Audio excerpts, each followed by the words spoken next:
Good morning. আজ আমি তোমাদেরকে আমার কিছু ইয়াররিং কালেকশন শেয়ার করছি। তো এগুলো গুছিয়ে রাখছি, তাই জন্যে তোমাদেরকে শেয়ার করলাম।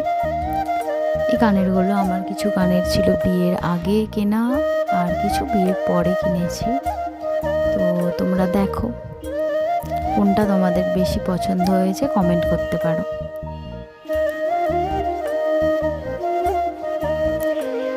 আর কিছু আমার বিয়ের পাওয়া কানের আছে, ভিডিও শেষে দেখতে পাবে। ওগুলো হচ্ছে চন্দ্রানী পালস থেকে নেওয়া, ওগুলো আমি গিফট পারপাসে বিয়েতে পেয়েছিলাম।